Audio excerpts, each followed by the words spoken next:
It's a generally held truism that good portrait photography usually involves the use of a short telephoto lens, something like an 85mm lens. So much so that we even refer to that particular type of lens as a portrait lens. In fact, the 50mm lens is seen as the poor man's portrait lens because on a crop frame sensor, or APS-C, 50mm comes out to about 75 or 80mm, depending on whether you're using a Nikon or Canon APS-C crop sensor.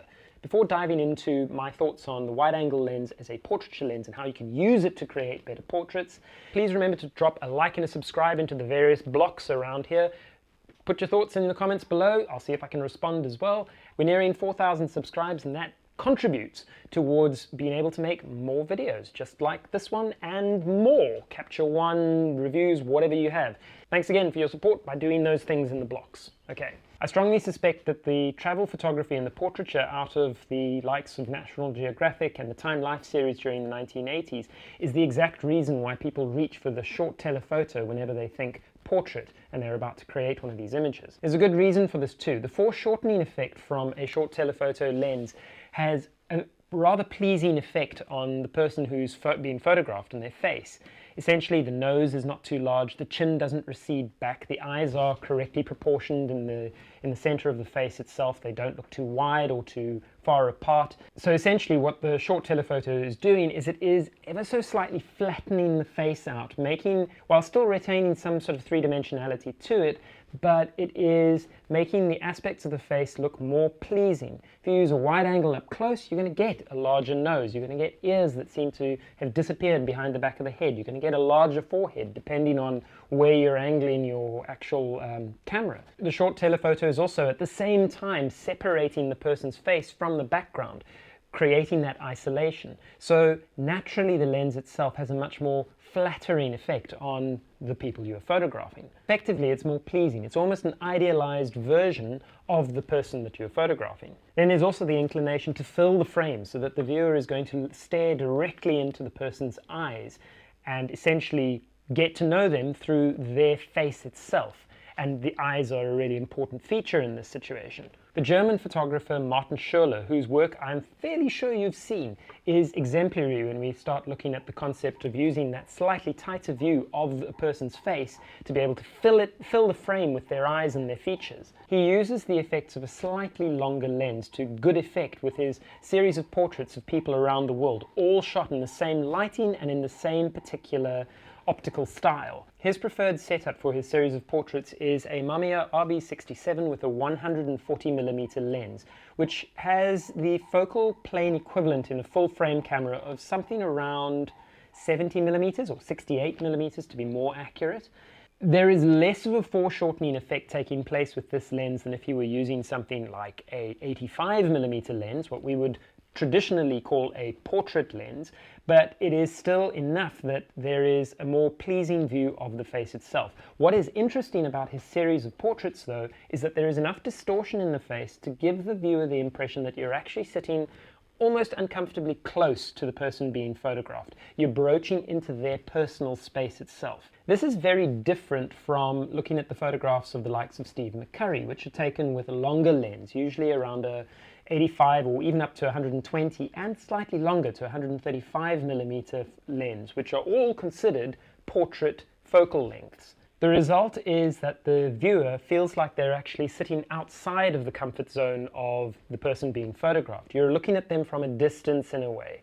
I'm going to hone in on Steve McCurry's work because I think that it has actually informed almost an entire generation of travel photographers, or at the very least it has strongly influenced their style and what they look for when they're trying to create images. There is a particular look to his tight portraiture that makes them instantly recognizable. I even remember growing up and reading articles in things like the likes of Lonely Planet explaining how to get that same kind of photograph. The general trope is fairly simple. Longish lens, wideish aperture, have nice soft light, usually on the short side. In other words, the light is hitting or striking the cheek that is facing away from the camera, and you are filling the frame with as much of the face or the features and the body of the person as possible, and it is shot vertically.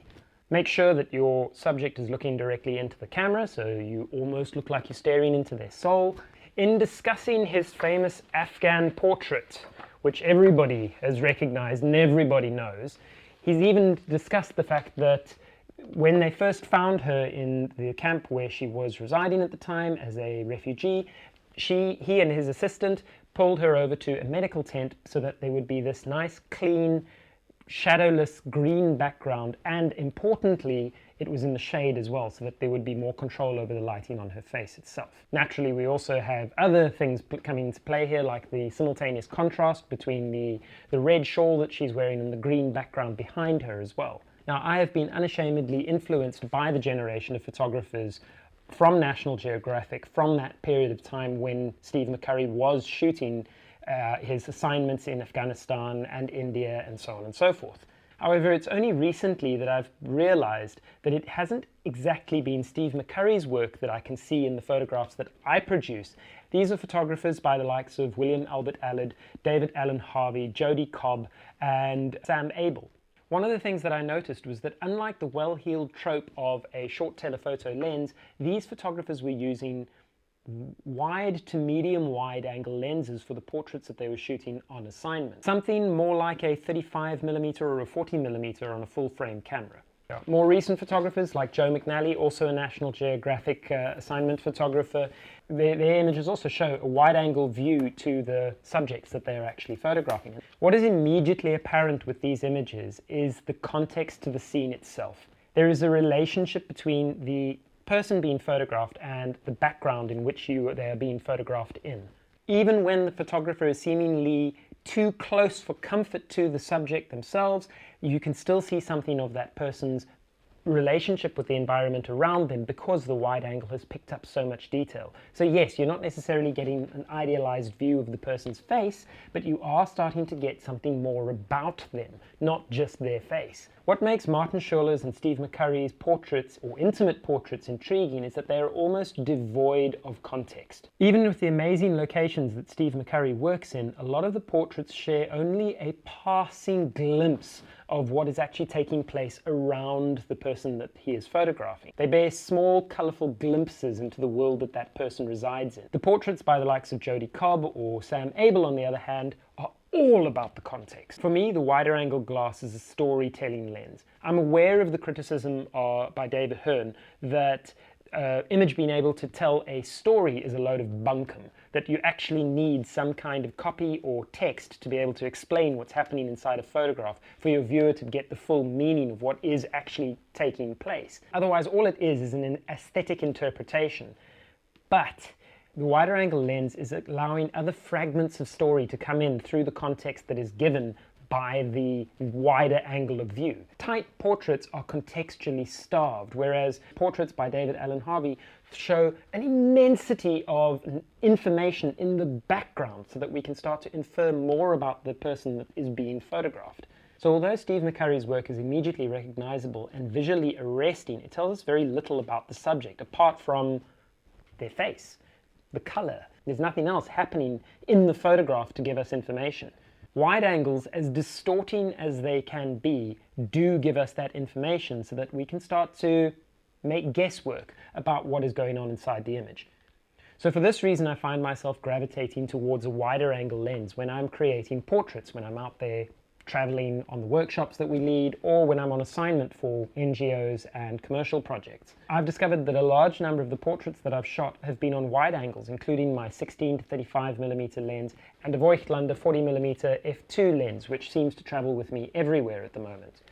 Yes, I also take photographs with my 70 to 200mm, and I do also create those tight cropped portraits. But for the most part, the images that grab the viewer's attention the most, those tend to be taken with a wide-angle lens. Going through my library of images, I found that there were two particular compositional forms that I seem to gravitate to the most. This is all while getting in close, mind you, because the whole point of using a wide-angle lens is that you're actually getting inside the comfort zone of the person that you're photographing, so that your viewer gets the impression that they're actually being included in this person's life.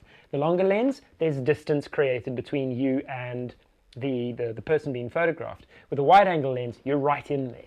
It also does the same thing as a longer lens by forcing you to contemplate the person who's in the photograph itself. A wide angle view of somebody from far away it's no longer a portrait because they're not really up close. You're not looking at that person's facial features. So it does need to be in tight. I do lean towards a 16:9 aspect ratio or slightly letterbox. So very often I find that by placing the person slap bang in the middle of the photograph, they come to dominate the scene itself. It gives them an almost controlling sense of their environment. So the viewer is compelled to become aware of the contextual scene around them, but that person that you photograph is still very much dominant inside the scene itself. The contextual background informs us about the person that is being photographed, but it doesn't necessarily create a relationship vis-a-vis that person and the background that they happen to be in. However, by placing that person that we're photographing off-center of the image, then suddenly we're given the opportunity to be able to create some kind of relationship with the environment or the contextual scene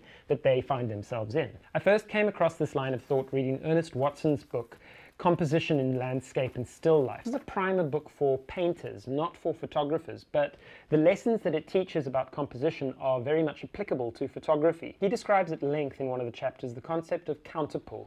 Now this is where you take one object on one side of the frame and another object on the other side of the frame, and if they're leaning outwards, you're creating tension between them. You're effectively creating invisible lines that pull away from each other. Essentially, a force on one side and a force on the other that are moving away from each other. Hence, the tension is created between them and you get counterpull. A simple way of imagining this is taking your standard rule of thirds, cutting your scene into 9 equally sized blocks, and then using the vertical lines and having your subject on one side and then the context or the environment on the other side, but pulling ever so slightly away from each other. This is where the wide angle as a portrait lens absolutely shines, because it gives us enough space inside the frame to be able to include that background. And again, because the wide angle by nature has a greater depth of field, it allows that background to be visualized. It's not necessarily completely out of focus and full of creamy bokeh, which would often happen if you're using a longer lens with a wider aperture. Incorporating a background into the frame and compositionally aligning it to create a visual tension